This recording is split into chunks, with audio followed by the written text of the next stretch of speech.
안녕하십니까. 목포대학교 박물관의 배영곤입니다. 신석기 시대 한반도 자도로업의 전기와 성격이라는 주제로 발표를 시작하겠습니다. 목차는 머릿말에서 연구 및 목적 및 방법을 살펴보고 자도로구의 기능과 형식 분류, 그리고 이를 통해 시공간성을 검토한 뒤 그 성격을 살펴보고자 합니다. 통상 자도로구라고 하는 것은 어류, 해수류 등을 찔러서 포획하는 도구를 말하는데, 이러한 도구들은 자도로법을 사용하여 작살, 찌르개 등이라고 부르고 있습니다. 본고에서는 이러한 자도로구를 통해서 논의를 진행하고자 합니다. 선행연구에서는 신석기 시대 어구를 다루는 과정에서 재질별 또는 실험고고학적 연구 등에서 이러한 자도로구 인식을 넓히는데 많은 연구들이 이루어져 왔습니다. 또한 최근에는 새로운 자료와 더불어서 종합적인 자도로구의 특징이 언급되거나 신석기 시대 어로 양상을 종합하는 과정에서 구체적으로 다루고 있어 괄목할 만한 성과를 내고 있습니다. 그러나 여기에서 문제를 제기하자면 재질별 연구에서 주로 다루어지거나 분류에만 그친 경향도 있다고 할 수 있습니다. 따라서 구체적인 어업의 양상으로 이어지지 못한 한계도 있다고 볼 수 있습니다. 특히 자도로구의 범주에 세부적인 검토가 요구되며 자도로구를 이용한 어법, 그리고 그를 통한 포획물과의 관계를 좀 더 살펴볼 필요가 있다고 생각하였습니다. 따라서 본고에서는 자도로구의 기능, 그리고 그에 대한 기준 검토를 통해서 이에 대한 시간성과 공간성을 검토해보고자 하였습니다. 또한 자도로구가 동물 유체와 어떤 관계가 있는지, 그리고 직접 자료와 민족지 자료와의 상관관계를 통해서 종합적으로 이에 대한 성격을 살펴보고자 하였습니다. 본고에서 다루는 한반도의 범위는 크게 네 권역의 지역으로 나누었습니다. 동북부 지역, 중동부 지역, 중서부 지역, 남부 지역 4개소에서 총 27개소의 유적, 그리고 384점을 대상으로 진행하였습니다. 대부분 남해안 지역에 집중되어 있는데 이곳에서의 조사가 많이 이루어진 면도 있고, 그리고 패촉 유적이 상대적으로 남해안 지역에 많기 때문에 이러한 경향성이 두드러진다고도 볼 수 있겠습니다. 본고에서 다루는 자도로구는 기종을 나눌 수 있는데, 이 기종을 기능에 따라서 구분해보고자 합니다. 일찍이 이러한 구분에는 여러 가지 인식이 있었습니다. 그에 앞서서 기본적으로 다루는 이 자도로구는 위에 보이는 선단부, 즉 작살머리 섬두라고 하는 이 부분이 있는데, 이 부분에 대해서만 유적에서 주로 출토되고 있습니다. 따라서 본고에서 다루는 이 대상물도 이 선단부 작살머리에 국한되어서 다뤄보도록 하겠습니다. 살펴보시면 그림에서 보이는 바와 같이 고정식 작살의 미늘을 살펴볼 수 있습니다. 즉 선단부에 미늘을 형성되어 있는 것과 밑에 보이는 찌르개처럼 선단부에 미늘이 형성되어 있지 않은 것을 통해서 두 기종을 나눌 수 있고, 그 다음으로 분리식 작살이라는 것은 줄이라는 중간 자료를 통해서 대상물에 던져서 이게 분리되면 그게 박히게 되고, 그 박힌 부분에 견인하는 역할을 통해서 포획하는 것입니다. 이러한 세 가지의 크게 구분이 있는데, 본고에서는 이러한 기종으로 나눠 보도록 하겠습니다. 그 근거를 좀 더 구체적으로 살펴보면 미늘에 집중할 수 있습니다. 미늘은 제작 공정과 사용 시의 파손율을 동반하고 있습니다. 그럼에도 불구하고 미늘을 제작한다는 것은 포획 가능성을 높이려는 목적이 있다고 보았습니다. 또한 일본 연구의 다카하시켄 등 작살의 어떤 기능을 나눈 어떤 기능적 요소들을 구분하였는데, 이런 부분들을 반영하여 본 기종들을 대입하여 보면 분리식 작살은 5가지의 요소들이 포함되며 고정식 작살은 분리 기능이 포함되지 않고, 찌르개는 분리 저항의 요소들이 없음을 알 수 있습니다. 이를 통해 고정식 작살과 분리식 작살, 찌르개 3가지로 구분하여 진행하고자 합니다. 이러한 작살이나 이런 형태들은 다양한 재질과 형태로 나타나기 때문에 연구자마다 어떤 것을 자도러구에 포함할 것인지에 대한 이견차가 있는 것이 사실입니다. 본고에서는 이러한 부분들을 좀 더 구체적으로 고민해보고 검토해보고자 하였습니다. 이 부분을 먼저 살펴보면 첫 번째로 삼각 만입형의 형태입니다. 기존 선행 연구에서도 이런 삼각 만입형의 형태를 크기에 따라 석촉과 작살을 이미 나눈 바 있습니다. 여기에서 조금 좀 더 나아가 구체적으로 기능에 입각하여서 이 구분을 구체적으로 살펴보고자 합니다. 먼저 화살촉의 기능적 부분을 보면 무게 그리고 두께에 대한 고려가 필요할 것으로 보입니다. 먼저 무게는 석촉의 무게가 0.2에서 3g 정도로 규정되며 최대 8g으로 보고 있습니다. 이는 석촉이 효율적으로 사용하기 위해 점점 소형화되고 중량감을 낮추는 데 비롯된 것입니다. 그 다음으로는 가장 중요할 수 있는 두께입니다. 화살촉으로 사용되기 위해서는 이 승배 구조가 없는 구조에는 화살촉의 이 조합 방식이 가장 중요하다고 볼 수 있습니다. 즉 살대의 삼각 만입형을 결합하는 형태이기 때문에 삼각 만입형의 중간부의 두께와 살대의 두께가 적절한 크기에 맞춰서 조합될 수 있을 때 이를 살펴볼 수 있습니다. 이를 기능적으로 그 상관관계를 살펴보았습니다. 왼쪽 그래프에서 보이는 바와 같이 길이가 증가함에 따라 무게가 증가함을 알 수 있고 이러한 양상에서 크게 두 군집으로 나뉘는 것을 알 수 있습니다. 여기서 더욱 중요한 것은 두께에 따라서 그 군집이 좀 더 선명하게 보임을 알 수 있습니다. 따라서 길이가 4에서 5cm, 무게 7에서 8g, 그리고 두께 0.6 이상을 작살로 구분할 수 있을 것으로 보이며 여기에서 말하는 수치는 최소 수치이고 대부분은 그 수치를 상회한다고 볼 수 있습니다. 따라서 본고에서 석촉과 작살을 구분하여 석촉은 자도러구에서 제외하도록 하겠습니다. 다음으로 석창형입니다. 석창형은 오른쪽 그림에서 보이는 바와 같이 해안 및 도서에서 출토되는 석창 형태를 일찍이 작살로 인식하였습니다. 이러한 것에 대해서 고정식 작살로 구분하거나 분리식 작살로 구분하는 상반된 견해가 있습니다. 이 부분에 대해서 조금 검토를 해보면 오른쪽 그림에 보이는 타제 석창류는 기본적으로 좀 정형하지 않고 미완성 석기가 많이 포함되어 있는 것으로 판단하였습니다. 그리고 마제 석창 같은 경우에는 기존의 이런 석창형 분리식 추정 사례를 북미 인디언 사례에서 찾거나 일본 동북 지역의 작살머리에 이런 석창 형태를 착장하는 형태로 가져와 분리식으로 규정한 바 있습니다.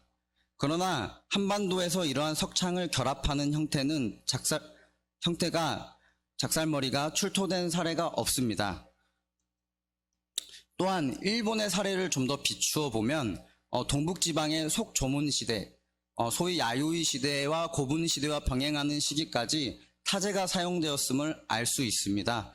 또한 이러한 칼라롬 같이 얇은 홈에 마제 석창을 장착하기 위해서는 얇은 칼라롬의 작살머리가 필요한데 철기와 대비하여 볼 때도 동북지방에서는 철기의 도입으로 제작이 가능하였던 것으로 보고 있습니다. 따라서 마제 석창을 고정식 작살로 판단하고자 합니다. 다음으로는 마제 편기 치명입니다. 마제 편기 치명은 찌르개로 보거나 석촉으로 보는 상반된 견해가 있습니다. 그림에서 보이는 바와 같이 다양한 크기들이 포함되어 있는 것을 알 수 있는데요. 발표자는 찌르개에는 기능적으로 대상물을 찔러서 관통해야 하므로 자루에 삽입되고 그 남은 실제 사용 부위의 길이가 가장 중요하다고 판단하였습니다. 이에 대한 완형의 길이의 분포상을 살펴보면 전반적으로는 6cm에서 7cm 미만의 짧은 부분들이 많이 포함되어 있음을 알 수 있었고 이를 통해 볼 때 마제 편기 치명은 마제 석촉으로 사용되었을 가능성이 좀 더 높지 않을까라고 생각해 보았습니다. 내용을 덧붙여서 실험 고고학적 결과에서도 골재에 비해서 이 석재는 내구성이 낮기 때문에 기본적으로 찌르는 형태의 실패율을 감안한다면 골재보다는 목재가 좀 더 유용하지 않았을까 하는 부분이 있었습니다. 앞서 기준을 검토하고 이러한 결과를 토대로 자도로그의 형식 분류를 진행하고자 합니다. 자도로그는 기능과 재질에 따라서 분류를 할 수 있는데요. 먼저 기능상으로 고정식, 분리식, 찌르기로 분류하고 그 다음 재질에 따라서 골재와 석재로 구분할 수 있습니다. 세부적으로는 평면 형태, 단면 형태, 그리고 미늘의 방향, 기부, 결합 방식 등에 따라 형식별로 구분이 가능하고요. 이를 통해서 6형식, 그리고 분리작살 5형식, 찌르기 3형식으로 총 14형식으로 구분을 진행하였습니다. 형식별 수량을 살펴보면 전반적으로 고정식 작살이 가장 주체적으로 나타나며 이외에 찌르개, 그리고 상대적으로 분리식 작살은 줍니다. 이를 통해 수량적으로 보았을 때에는 고정식 작살이 가장 주체인 것으로 판단하였습니다.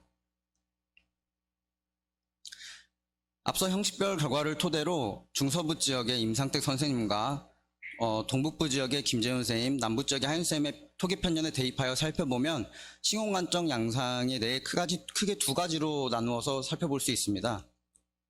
첫 번째는 시간적 추이에 따라 큰 변화 없이 지속적인 양상을 보이거나, 두 번째, 특정 시기에 출현한 후 사라지거나 그 지속 양상이 짧은 경우로 구분됩니다. 자도로그는 이로 볼 때 시기별 양상은 넓은 시간폭에서 사용이 이루어지거나 일정 시기 안에서 특정 세부 형식들이 선호되었음을 알 수 있습니다. 그러나 형식 내에서 시간적인 변화 과정을 찾기 어려우며 지역적으로 공백과 단절이 확인됩니다. 따라서 각 시간성과 공간성 안에서의 특징으로 이해하고자 합니다. 표 2에 보이는 바와 같이 총 5개의 단계에서 조기와 전기에 집중되고 그 외의 단계에서는 점차 수량이 적은 것을 알 수 있습니다. 앞서 살펴보았듯이 조기부터 말기까지 남해안 편년에 병행하여 총 5단계로 나누어서 살펴보았는데요.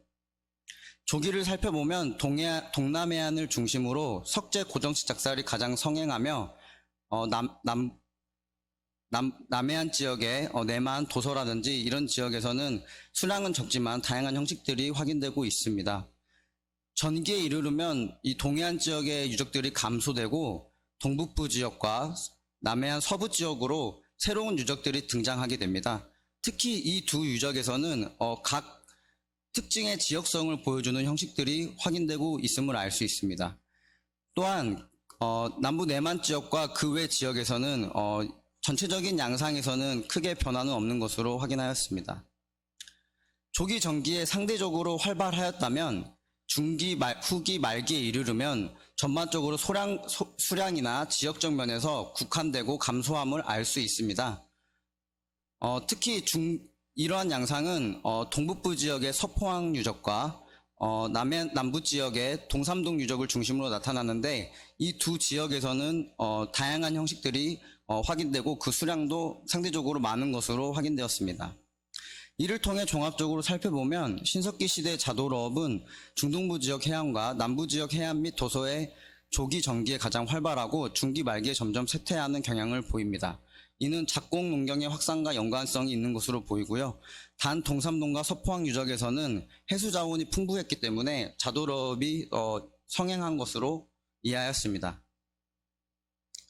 좀 더 자도로업의 양상을 선명하게 살펴보기 위해서 과연 동물유체와의 상관관계가 어떻게 보이는지를 살펴보았습니다. 표 3에서 보이는 바와 같이 자도로그가 출토되는 유적들은 기본적으로 해수유체, 어류유체가 확인되고 있습니다. 특정 어떤 종들이 정확히 어떤 것을 했다라는 것은 상당히 어려운 부분이지만 그 양상을 살펴보면 기본적으로 해양 포유류 가운데에서는 강치가 가장 많은 수량이 출토되어서 확인되고 있습니다. 따라서 이러한 유적들의 양상들을 보았을 때에는 자도로업의 양상이 대상이 강치가 주로 이루어지지 않았을까라고 보았습니다. 또한 동물유체가 별로 출토되지 않는 부분들은 유존이 어려운 환경인데 이 부분들이 특히 동해안에서 확인되고 있습니다. 이러한 동해안 지역들은 과거의 근대 자료를 살펴보면 강치들이 많이 서식하였다고 알려져 있습니다. 자도어법이 어떻게 이용되었을까를 알 수 있다면 그것은 직접 자료를 통해 알 수 있습니다.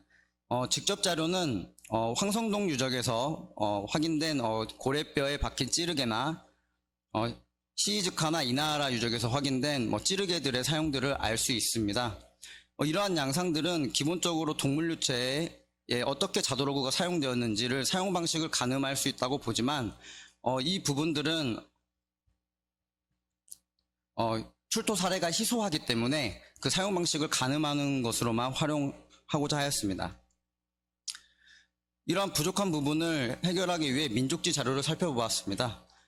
앞서 강치의 출토량이 많은 것을 알 수 있었는데 1번 그림을 보시면 독도에서 일제강점기에 포획되었던 강치의 수렴 양상을 보면 자망이나 때려서 잡는 박살의 형태들이 주로 이루어졌습니다. 이러한 형태들은 근접하여 포획할 수 있었음을 보여줄 수 있는데 반면에 동북부 지방에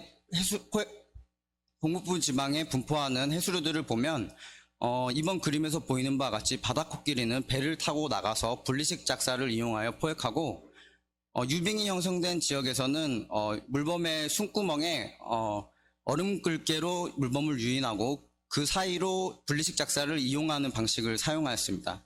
이를 통해 살펴본다면 기강류는 종에 따라 포획 방식의 차이가 있는 것을 알 수 있었으며 한반도에서 주로 확인되는 강치는 이러한 근접 포획으로 이루어진 것으로 이해하였습니다. 이를 통해 종합적으로 신석기 시대 자도로업의 성격을 살펴보자면 자, 3분 남았습니다. 일본 동북 지역을 비롯한 북태평양의 해수류가 넓게 분포하는 지역에서는 분리식 작살이 주체이며 시기에 따라 점차 기술이 발달하고 변화하고 있습니다. 반면에 한반도에서 확인되는 지역은 동북부 지역을 제외하고 상대적으로 일본 조문 시기에 확인되는 가장 고시계 형태가 계속 지속적으로 활용되었음을 알 수 있습니다. 따라서 한반도에서는 왜 이런 기술 형태학적 변화가 뚜렷하게 이루어지지 않았을까 하는 점에 발표자는 주목하였습니다. 그 이유로는 한반도에서는 온난한 기후로 전반적으로 유빙이 형성되지 않고 주요종인 강치가 육지에 연륙하는 습성을 이용하여 근접 포획할 수 있는 용이함이 자도러구의 사용 방식에 큰 영향을 끼쳤을 것으로 판단하였습니다. 즉 근접 포획이 가능한 고정식 작살 또는 찌르기가 가장 유용하였고 이러한 포획 방식이 분리식 작살이 발달할 수 있는 동인의 부족으로 이어졌다고 보았습니다. 또한 중서부 지역은 상대적으로 자도로업이 발달하기 어려운 것으로 보았는데 기본적으로 바다에 이런 수질이 탁하고 해수류가 주로 분포하지 않았기 때문에 이와 관련된 자도로구도 미약하게 남지 않았나라고 판단하였습니다.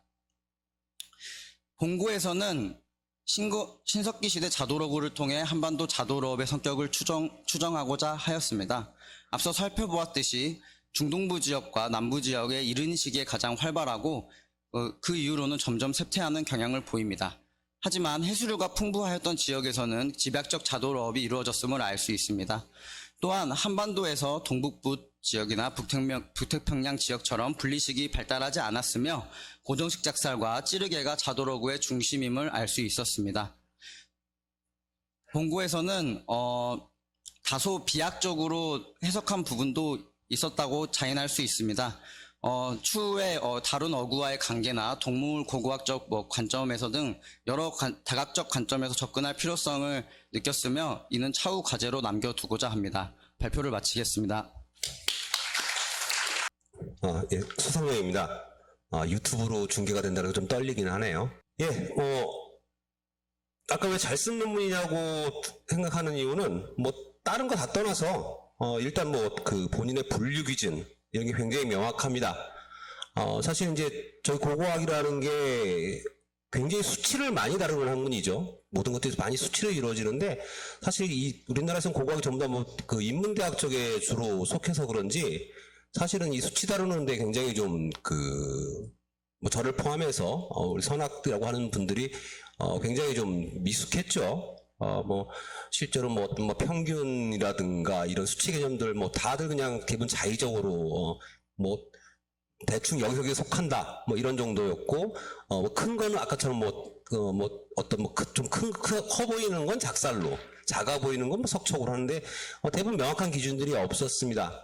근데 지금 사실 오늘 배영 선생님이 한 거 보면 일단 그거에 대한 검증이나 이런 부분들은 다시 뭐 말이 있을 수 있을지 모르겠지만 일단 그런 것들을 수치적으로 명확하게 그 제시를 하고 도면 같은 것으로 뭐 산점도라든가 이런 것들을 통해서 좀 제시한 부분은 뭐 상당히 뭐 그것만으로도 사실은 특히 석사 논문이라고 한다면 그런 식의 분류 명확한 기준과 이런 어떤 자료 정리만 분분해도 충분하다고 얘기를 할 수가 있을 것 같아요. 그래서 일단 뭐 저희 3명 다 굉장히 잘 쓴 논문이다라고 기본적으로 판단을 하고 있습니다. 그래서 먼저 이종 선생님 것들을 쭉 보게 되면 앞에 있는 얘기들은 저 빼고요. 일단 뭐 그 네 번째 얘기 이거는 아무래도 사실관계가 저도 사실 뭐 잘 정확히 모르겠는데 일단 황성동 그 고래 아까 고래 자들과 박힌 고래뼈 요거를 갖다가 지금 그 이동 선생님이 이제 전기 단계에 속하는 게 아니냐 탄소연대나 이런 거 봤을 때라고 말씀을 하셨습니다. 근데 본문에서는 그러니까 여기 오늘은 워낙 요약문에서 잘 안 나타나는데 원래 이제 본문에는 이 부분이 이제 조기 단계로 설명이 되어 있기 때문에 그 부분에 대해서는 약간 좀 뭐 설명이 좀 필요할 것 같고요. 그리고 이제 뭐 6번째 얘기 같은 경우는 이제 뭐 굉장히 저도 비슷한 그러니까 여러 가지 분석을 했는데 사실 이 논지는 그거죠. 이미 너무 이제 이 자돌구라는 것들과 해서포유로 특히 그 강치 부분에 너무 집중되어 있는 게 아닌가. 미리 결론을 내놓고 이해한 듯한 느낌이 좀 있다는 부분에 대한 지적이 있었던 거고요.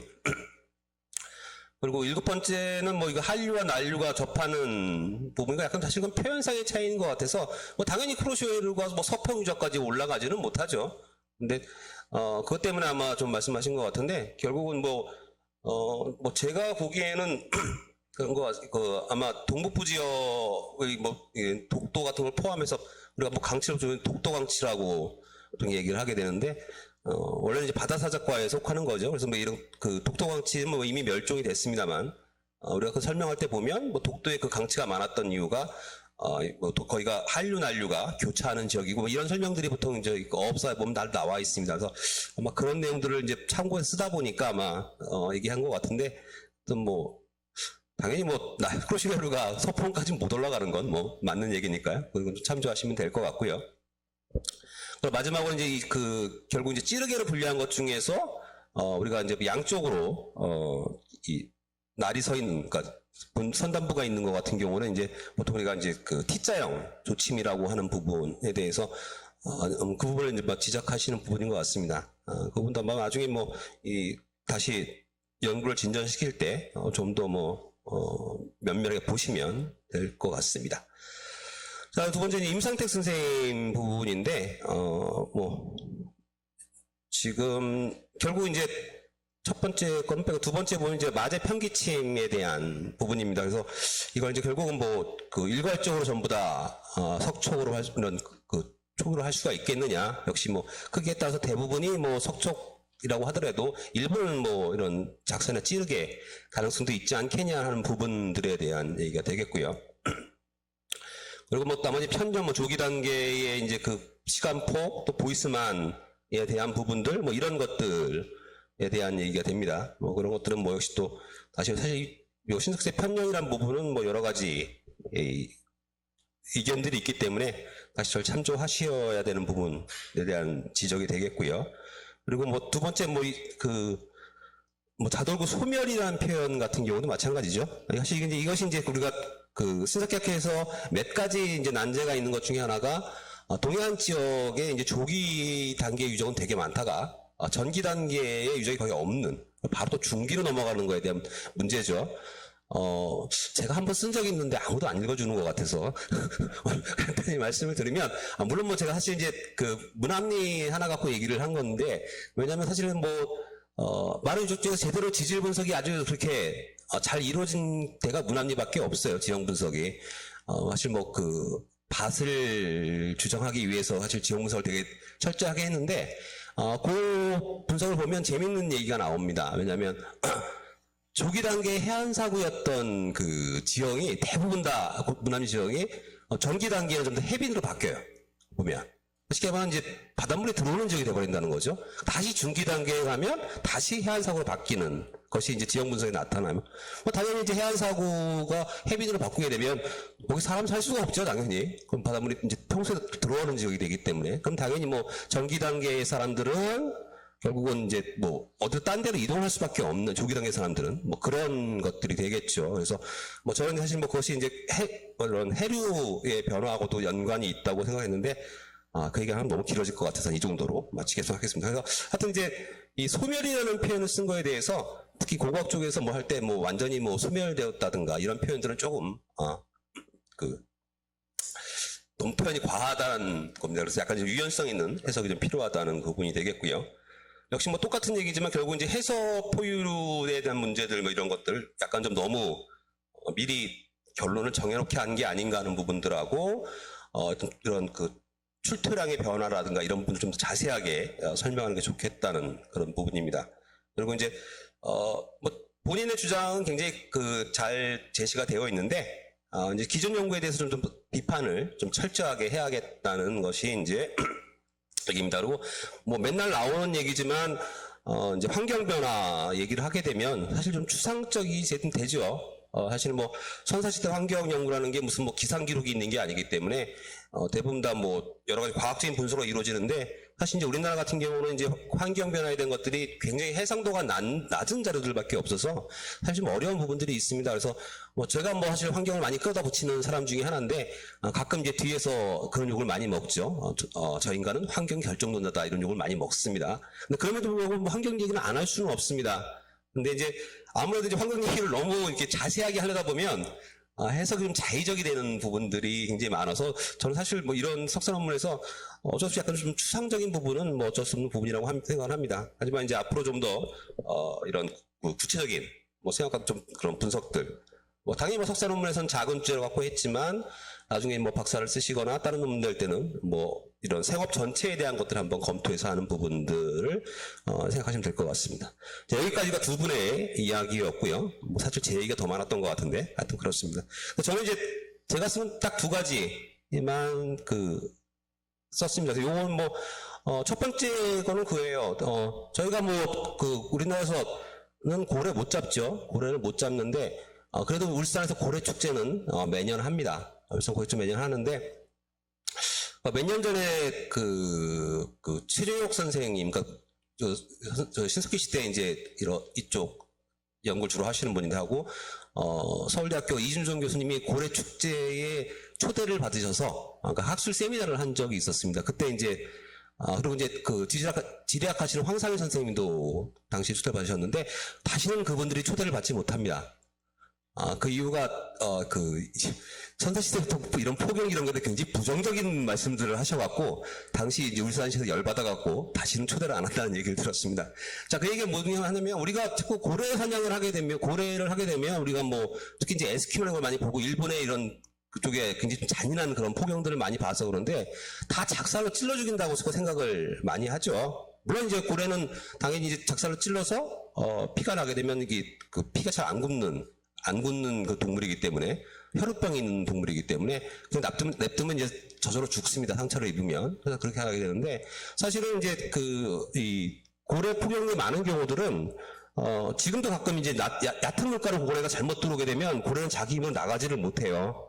그래서 그 장생포 지역의 어떤 이제 민속지나 같은 거 보게 되면 고래가 얕은 바늘로 접근을 하면 꽹가리나 이런 걸 두고 배를 타고 나가서 고래를 점점 더 얕은 쪽으로 몰아갑니다. 몰아가서 얕은 쪽에서 고래가 죽을 때까지 기다린 다음에 죽은 다음에 해체를 하는 이제 그런 것들이 민속지에 나와요. 그게 사실상 일본이 우리나라를 강점을 해서 본격적인 포경이 이루어지기 전까지의 주로 우리나라에서 고래를 잡는 방법이었습니다. 그리고 아무리 골재 찌르개가 정말 날카롭다고 해도 고래 피하 지방은 정말 어마어마하게 두껍습니다. 특히 성체고래 이런 큰 고래 같은 경우는 피하 지방이 30cm가 넘어가죠. 그거를 뚫고 뭐 견갑골 부분이니까 약간 좀 얇은 부분일 수도 있겠는데요. 거기를 뚫고 뼈까지 뚫고 들어간다 라고 생각하는 거는 좀 어렵다고 생각을 합니다. 그래서 대부분 이제 이런 부분들은 이제 고래를 잡고 난 다음에 해체를 해서 그 다음에 어떤 뭐 의례적인 행위일 수도 있고요. 그런 과정에서 뼈에 찍힌다고 보는 게 훨씬 합리적인 게 아닐까. 그래서 자꾸 이걸 가지고 이제 시작할 때 고려 이제 이런 작사를 이용한 포경을 얘기하는데 그거는 좀 아닌 것 같습니다. 그래서 그런 부분은 좀 더 좀 민속지 자료나 이런 것들을 좀 더 많이 보셔야 될 것 같아요. 그리고 이제 두 번째는 사실 다 똑같은 얘기인 건데요. 결국 이거예요. 뭐 너무 전체적인 느낌이 일단 그 작살류는 해서포유류, 그 중에서 주로 강치 부분에 대해서 너무 이제 집중되어 있다는 거죠. 그래서 사실 이제 예를 든 것도 포획하는 방법 예를 든 것도 실제로는 여기 주관 선생님도 썼지만 강치를 제일 많이 잡는 방법은 그냥 몽둥이로 때려잡거나 자망 이용하는 겁니다.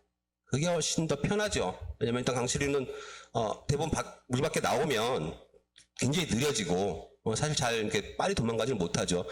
바다사는 대부분 다 그렇습니다. 근데 이제 아까 물범 같은 경우 예를 듣는 거는 당연히 이제 북극 지역 같은데 이런 지역에서는 물개가 이렇게 숨 쉬려고 할 때 올라올 때 그때 잡는 방법들이 있는데 사실 그건 우리나라하고 잘 맞지는 않습니다. 그러니까 실제로 뭐 수만 마리가 서식했다는 그 강치가 그렇게 쉽게 멸종했던 이유도 굉장히 잡기 쉬웠던 뭐 그런 이유들도 있죠. 그래서 실제로는 작사를 무조건 해서포유 쪽에 보는 거는 사실 좀 문제가 있다고 생각해요. 그리고 서해안 쪽에 뭐 찌도 잘 안 나오긴 하지만 그것은 또 물빛이 탁하고 이런 것들을 언급을 하셨는데 실제 서해안 지역에 가보시면 소위 말해서 해루질이라고 하는 저희가 이제 옛날에는 이제 밤에 횃불 들고 나가서 썰물되면 나가서 고기를 잡았던 것들인데 지금은 다 이제 고성능 후레쉬 들고 나가죠. 저도 여러 번 해서 되게 좋아하는 물고기 잡는 방법 중에 하나인데 지금은 이제 이런 집게 같은 걸 이용해서 물고기 건져 올리거나 또는 이 뜰망 그런 뜰채로 많이 하죠. 근데 그런 것들 당연히 뭐 보면 이런 작살류 찌개를 이용해서 충분히 그런 광어라든가 특히 이런 굉장히 얇은 고기들은 쉽게 잡을 수 있는 방법들이 있습니다. 그래서 그런 것들도 좀 고려해서 하셔야 될 것 같습니다. 네, 하여튼 굉장히 좋은 논문, 오랜만에 정말 반가운 논문이었고요. 제 얘기는 여기로 마치도록 하겠습니다. 먼저 논평 해주셔서 너무 감사드립니다. 이 부분에 대해서 주옥 같은 말씀들을 너무 많이 해주셔서 그런 부분들을 일단 반영하여서 살펴볼 수 있도록 하겠습니다.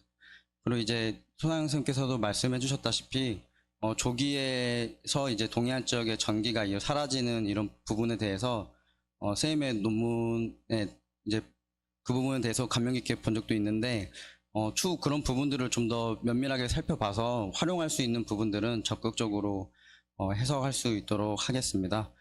그리고 이제 아까 이제 주셨다시피 고래 사냥이나 뭐 이제 해수나 이런 너무 집중되어 있던 부분들을 다른 지역과 다른 어종들까지도 다각적으로 살펴봐서 좀 더 유연하게 볼 수 있는 시각으로 볼 수 있도록 좀 노력을 해보도록 하겠습니다. 감사합니다.